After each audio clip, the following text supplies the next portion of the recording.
Bismillahirrahmanirrahim. Assalamualaikum warahmatullahi wabarakatuh. Apa kabar anak-anak 5 Al-Farabi? Semoga sehat selalu ya, dan selalu jaga kesehatan selama di rumah. Nah, ketemu lagi kita di hari Jumat ini, tanggal 20 November tahun 2020. Nah, hari ini kita akan belajar tema 5 ekosistem, yaitu subtema 2 komponen ekosistem, pembelajaran 5 dan 6. Nah, tapi sebelum kita memulai pembelajaran, alangkah baiknya kita berdoa terlebih dahulu agar dimudahkan segala urusan kita dalam menjawab soal-soal yang akan diberikan, dan dimudahkan dan diberi kelancaran saat menjawab soal. Nah, anak-anak, materi untuk kita hari ini adalah surat An-Nahl ayat 61. Tujuan pembelajaran kita hari ini, yang pertama, anak-anak ibu guru mampu menjelaskan hubungan khas yang terjadi antar makhluk hidup yang berbeda. Yang kedua, anak-anak ibu guru mampu membuat pamflet. Yang ketiga, anak-anak ibu guru mampu menjelaskan semangat kekeluargaan dan gotong royong dalam kehidupan sehari-hari. Selanjutnya, anak-anak ibu guru mampu membuat teks non-fiksi tentang sikap gotong royong. Oke? Anak-anak, hubungan khas yang terjadi antar makhluk hidup itu sangat berbeda. Ya, selain melakukan interaksi dalam rantai makanan, makhluk hidup juga melakukan interaksi antar individu. Hubungan interaksi antar makhluk hidup disebut dengan simbiosis. Nah, ada 3 jenis simbiosis, yaitu ada simbiosis mutualisme, simbiosis komensalisme, dan simbiosis parasitisme. Nah, berikut penjelasan dari masing-masing simbiosis. Yang pertama, simbiosis mutualisme. Simbiosis mutualisme adalah hubungan antar makhluk hidup yang sama-sama diuntungkan. Contohnya yaitu simbiosis antara kerbau dan burung jalak, dan simbiosis antara lebah dan bunga. Selanjutnya ada simbiosis komensalisme, yaitu hubungan antar makhluk hidup yang salah satu diuntungkan, namun makhluk hidup yang lainnya tidak diuntungkan atau dirugikan. Contohnya simbiosis antara ikan hiu dan ikan remora, dan simbiosis antara anggrek dan pohon inangnya. Kemudian simbiosis parasitisme, yaitu hubungan makhluk hidup yang salah satu diuntungkan dan makhluk yang lainnya dirugikan. Contohnya simbiosis antara tanaman tali putri dan tumbuhan inangnya, simbiosis antara nyamuk dan manusia. Hai semuanya, kali ini aku akan mengajak kalian belajar tentang hubungan antar makhluk hidup atau simbiosis. Yang pertama adalah arti dari simbiosis. Tahukah kalian apa itu simbiosis? Jadi begini ya teman-teman, yang dimaksud dengan simbiosis adalah hubungan khas antar makhluk hidup. Simbiosis itu terdapat dalam 3 bentuk, yaitu mutualisme, parasitisme, dan komensalisme. Yang pertama adalah simbiosis mutualisme. Apa itu simbiosis mutualisme?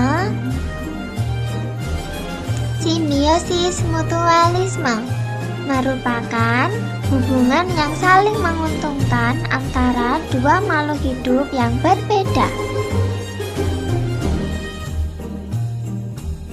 Dari pengertiannya tadi, apa ya contoh dari simbiosis mutualisme?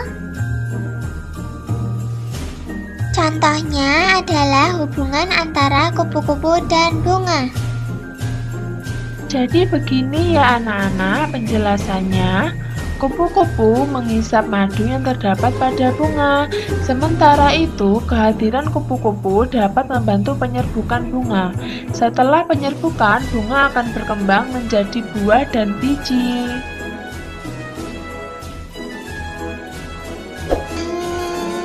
Apa ada ya contoh lain selain hubungan antara kupu-kupu dan bunga?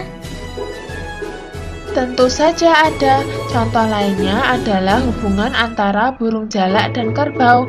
Burung jalak mendapat makanan dengan memakan kutu yang ada di tubuh kerbau, sedangkan kerbau merasa lebih nyaman karena kutunya berkurang. Selanjutnya, kita akan mempelajari simbiosis parasitisme. Apa itu simbiosis parasitisme? Yang dimaksud dengan simbiosis parasitisme adalah hubungan antara dua makhluk hidup yang berbeda. Dalam hal ini, makhluk hidup yang satu diuntungkan, sedangkan yang lainnya dirugikan. Dari pengertiannya tadi, apa ya contoh dari simbiosis parasitisme? Contohnya adalah hubungan antara kutu dan manusia. Kutu mendapat keuntungan karena mendapat makanan dan tempat tinggal di rambut kita, sementara kita akan rugi dengan adanya kutu tersebut. Selain hubungan kutu dan manusia, adakah contoh lain dari simbiosis parasitisme? Contoh lainnya adalah hubungan antara bunga Rafflesia dan inangnya. Bunga Rafflesia mengambil makanan dari proses fotosintesis tumbuhan inangnya. Sementara itu inangnya merasa rugi karena jumlah makanannya berkurang. Selanjutnya, kita akan belajar tentang simbiosis komensalisme. Apa itu simbiosis komensalisme? Simbiosis komensalisme adalah hubungan antara dua makhluk hidup di mana yang satu diuntungkan dan yang lain tidak dirugikan maupun diuntungkan. Dari pengertiannya tadi, kira-kira apa ya contoh dari simbiosis komensalisme? Contohnya adalah hubungan antara ikan hiu dan ikan remora. Ikan remora diuntungkan karena mendapatkan sisa-sisa makanan dari ikan hiu, tetapi ikan hiu tidak dirugikan. Kira-kira apa ya contoh lain dari simbiosis komensalisme? Contoh lainnya adalah hubungan antara tanaman anggrek dan pohon mangga. Tanaman anggrek hidup menempel di dahan pohon hanya untuk memperoleh tempat hidup dan cahaya matahari yang cukup. Jadi, anggrek tidak merugikan tanaman yang ditumpanginya. Nah, semangat kekeluargaan dan gotong royong dalam kehidupan sehari itu ada manfaatnya ya Nani Bu Guru. Nah, di mana manfaatnya? Yaitu yang pertama, meningkatkan persatuan dan kesatuan. Yang kedua, hubungan antar masyarakat terjalin harmonis, aman, dan tentram. Yang ketiga, kebersamaan antar masyarakat terjaga dengan baik. Sedangkan manfaat dari gotong royong itu sendiri adalah yang pertama, memperkokoh rasa persatuan dan kesatuan, mempererat tali persaudaraan, meningkatkan pekerjaan sehingga cepat selesai, menumbuhkan solidaritas dan kebersamaan antar sesama, meringankan kesulitan orang lain. Nah, selanjutnya kita akan membuat pamflet tentang simbiosis dalam sebuah ekosistem. Nah, di mana pamflet itu disebut juga sebagai selebaran. Nah, sekarang bagaimana cara membuat pamflet itu? Nah, cara membuat pamflet itu pertama kita cari dulu informasi sebanyak-banyaknya yang disertai gambar pendukung tentang tema pamflet. Nah, kemudian kita tuliskan informasi tersebut dengan sajian yang runtun, rapi, dan sesuai ejaan yang benar. Kemudian hiasilah pamfletmu agar terlihat menarik. Nah, selanjutnya yaitu menulis karangan non-fiksi. Karangan non-fiksi itu adalah karangan yang berisi informasi atau fakta-fakta yang sesuai dengan kenyataannya dan sifatnya masuk akal bagi pembaca. Langkah-langkah membuat karangan non-fiksi itu yang pertama dapat dibentuk dari gambar penyajian. Kemudian membuat daftar kosakata. Kemudian menuliskan ide-ide pokok setiap paragraf. Kemudian mengembangkan ide-ide pokok menjadi paragraf. Selanjutnya, menyusun paragraf menjadi karangan non-fiksi. Assalamualaikum warahmatullahi wabarakatuh. Hai teman-teman semuanya. Apa kabar kalian hari ini? Semoga kita selalu dalam keadaan yang baik, sehat, dan tentunya bahagia. Berjumpa kembali bersama Andi. Hari ini Andi akan kembali menemani teman-teman semua untuk kembali belajar di kelas 5, tema 5, subtema 2, dan di pembelajaran 6 atau pembelajaran terakhir di subtema 2. Seperti biasanya ya teman-teman, sebelum kita mulai pembelajaran pada kesempatan kali ini, marilah kita awali terlebih dahulu dengan berdoa. Tentunya agar diberikan kelancaran selama proses pembelajaran dan diberikan ilmu yang bermanfaat untuk kita semua. Berdoa yang khusyuk ya teman-teman. Berdoa. Dipersilahkan. Berdoa selesai. Nah, teman-teman, hari ini kita akan belajar tentang suatu materi yang sangat penting. Materinya adalah semangat gotong royong. Jangan lupa tonton video ini sampai selesai agar teman-teman menjadi lebih paham materinya. Yuk teman-teman, langsung saja. Andi punya sebuah teks non-fiksi yang berjudul Merajut Semangat Kekeluargaan dan Gotong Royong. Kalian simak ya. Gotong royong adalah pembantingan tulang bersama, pemerasan keringat bersama, perjuangan bantu-membantu sesama. Amal semua buat kepentingan semua. Keringat semua buat kebahagiaan semua. Demikianlah penggalan pidato Presiden Soekarno yang disampaikan dalam sidang BPUPKI tanggal 1 Juni tahun 1945 untuk menjadikan gotong royong sebagai landasan semangat membangun bangsa.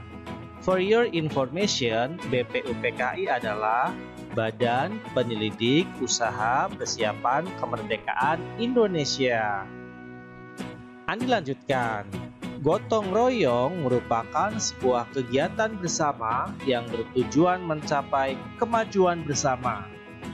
Gotong royong telah menjadi kepribadian bangsa dan budaya semenjak dahulu. Budaya ini telah ada sebelum Indonesia merdeka dan telah berakar di dalam kehidupan masyarakat. Gotong royong menumbuhkan rasa kebersamaan, kekeluargaan, dan tolong-menolong.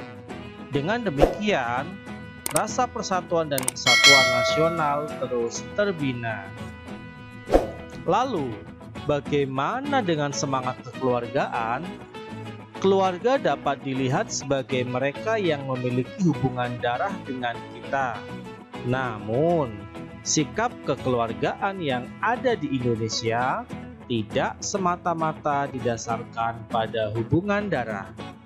Sikap saling menyayangi, saling mengasihi, melindungi, merasa saling memiliki, turut merasakan penderitaan saudara sebangsa dan setanah air merupakan contoh dari sekian banyak sikap kekeluargaan yang dimiliki oleh bangsa Indonesia sejak dulu kala. Di tengah terpaan modernisasi, penting bagi kita sebagai generasi penerus bangsa untuk tetap menjaga dan memelihara semangat kekeluargaan dan gotong royong yang menjadi bagian dari kehidupan kita. Dengan mempertahankan semua sikap positif ini, persatuan dan kesatuan Negara Kesatuan Republik Indonesia akan selalu terjaga dan terpelihara.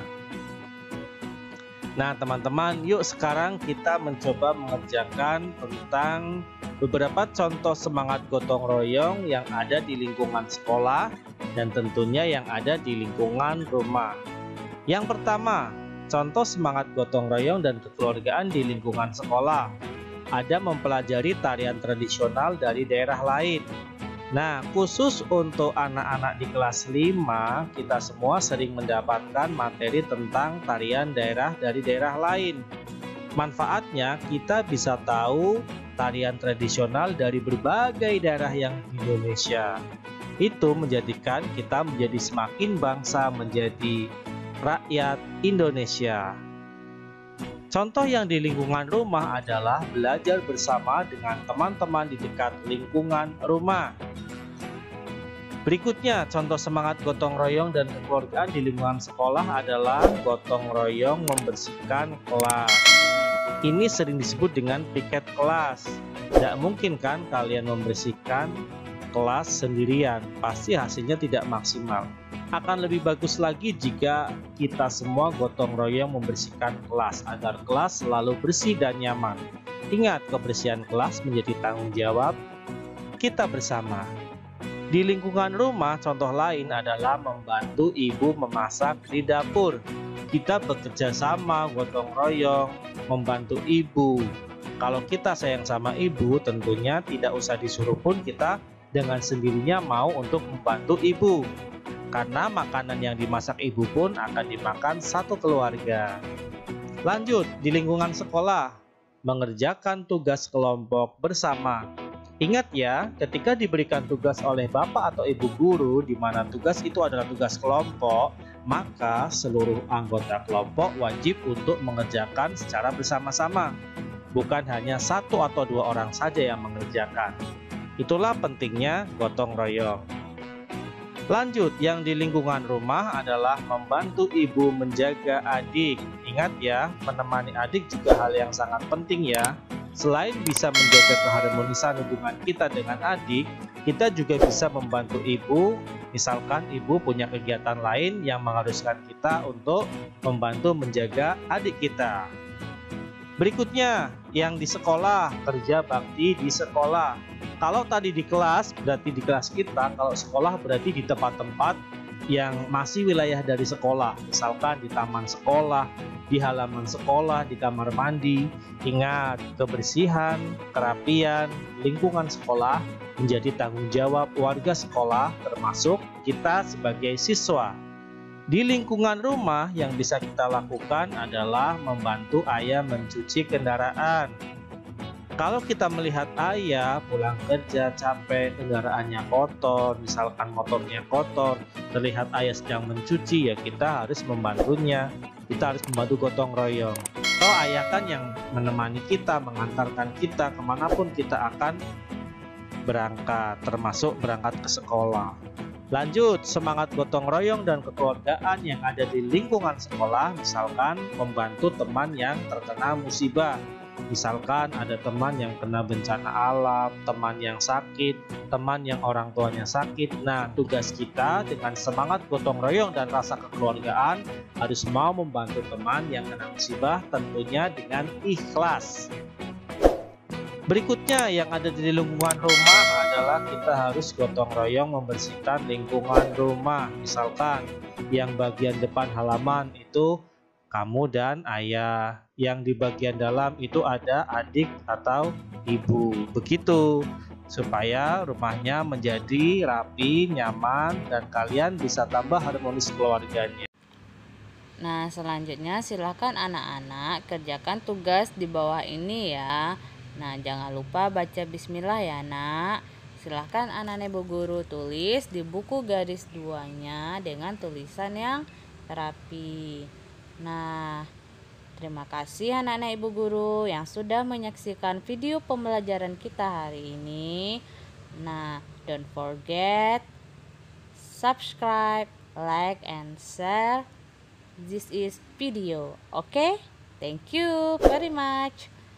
Oke, wassalamualaikum warahmatullahi wabarakatuh.